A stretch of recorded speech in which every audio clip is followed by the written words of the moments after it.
اگر آپ ہمارے چینل پر نئے ہیں تو ہمارے چینل کو سبسکرائب کریں، لائک اور کومنٹ ضرور کریں، بیل آئیکن پر ضرور پریس کریں۔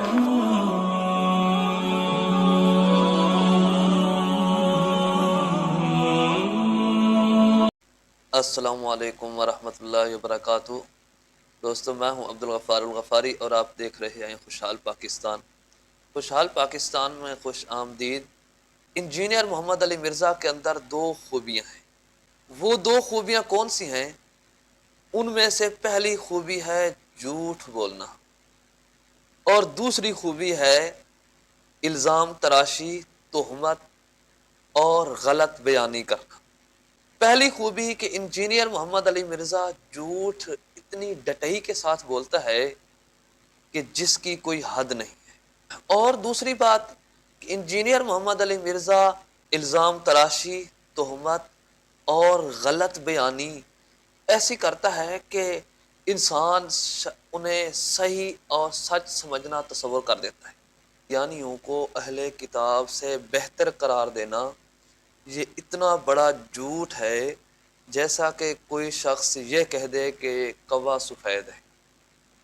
یہ اتنا بڑا جھوٹ ہے، لیکن آپ اس کی زبانی سنیں تو حیران رہ جائیں گے کہ یہ اتنا بڑا جھوٹ کس طرح ڈٹائی کے ساتھ، کس طرح پر اعتماد ہو کر بول رہا ہے کہ انسان حیران رہ جاتا ہے کہ یار یہ اتنا بڑا جھوٹ اور اتنے کانفیڈنس کے ساتھ۔ دیوبند مکتب فکر پر الزام لگانا کہ انہوں نے اشرف علی رسول اللہ کا کلمہ پڑھایا، یا بریلوی مکتب فکر کے اوپر الزام لگانا کہ چشتی رسول اللہ کا کلمہ پڑھانا، اور حالانکہ یہ دونوں مکتب فکر اس بات کی تردید کر چکے ہیں کہ کوئی شخص ایسا عقیدہ رکھتا ہے تو وہ شخص مسلمان نہیں ہے، لیکن اس کے باوجود بھی یہ دونوں کافر ہیں جبکہ قادیانی مسلمان ہیں، یہ انجینئر محمد علی مرزا کے نزدیک۔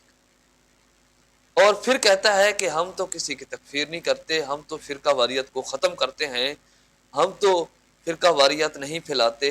حالانکہ یہ سب سے بڑا جھوٹ اور الزام تراشی ہے۔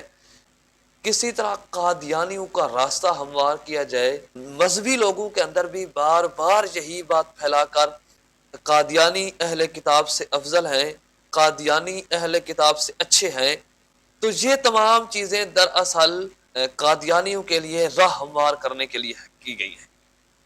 تو آپ اس سے اندازہ لگائیں کہ انجینئر محمد علی مرزا کتنا جھوٹا شخص ہے۔ اگر کوئی عیسائی ہے تو وہ اپنے آپ کو عیسائی تسلیم کرتا ہے اور اپنی عبادت گاہ کو مسجد نہیں کہتا، اپنے آپ کو مسلمان بھی نہیں کہتا، وہ کہتا ہے میں مسیح ہوں۔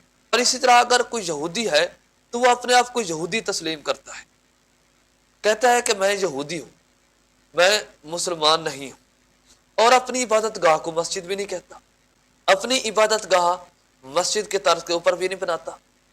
تو یہ تمام چیزیں دیکھیں کہ قادیانی اس وجہ سے اہل کتاب سے بدتر ہیں یا برے ہیں کیونکہ قادیانی اصل میں کافر ہونے کے باوجود بھی وہ اپنے آپ کو مسلمان کہتے ہیں۔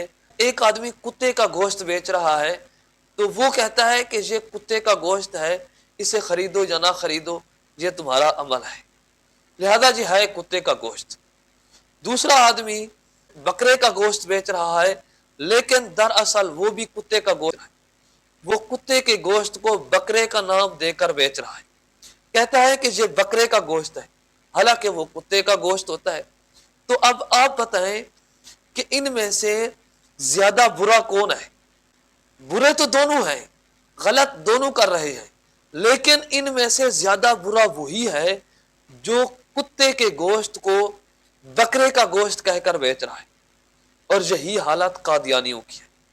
قادیانی غیر مسلم ہے لیکن اپنے آپ کو مسلمان ظاہر کرنے کے لیے کہتے ہیں کہ ہم مسلمان ہیں، اسی طرح وہ اپنی عبادت گاہ کو مسجد کے طرز کے اوپر بنانے کی کوشش کرتے ہیں، شاعر اسلام استعمال کرنے کی کوشش کرتے ہیں، جو کہ یہ سب سے برا عمل ہے۔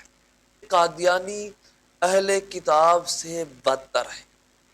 اور اہل کتاب کے ساتھ بہت سارے معاملات جائز ہیں، اسی وجہ سے کہ وہاں عام سادہ لوگ مسلمان جو ہے وہ دھوکہ نہیں کھا سکتا، جبکہ قادیانیوں کے ساتھ معاملات کا بیکاٹ اس وجہ سے ہے کیونکہ وہاں سادہ لو انسان، سادہ لو مسلمان، اسلام کے متعلق زیادہ علم نہ رکھنے والا آدمی جلد دھوکہ کھا جاتا ہے، اس وجہ سے ان سے بیکاٹ ہے۔ اور یہ قادیانی لوگ اہل کتاب سے بدتر ہیں، جبکہ انجینئر محمد علی مرزا کے نزدیک آپ خود سن لیں کہ ان کے نزدیک یہ اہل کتاب سے اچھے ہیں۔ یہ جو دو بڑی چیزیں ہیں کہ نبی علیہ السلام کو ماننا اور قرآن کو ماننا، یہ چیزیں انہیں یہود و نصارہ اہل کتاب سے کیا بہتر نہیں کر دیتی ہیں؟ یہ چیزیں انہیں یہود و نصارہ اہل کتاب سے کیا بہتر نہیں کر دیتی ہیں؟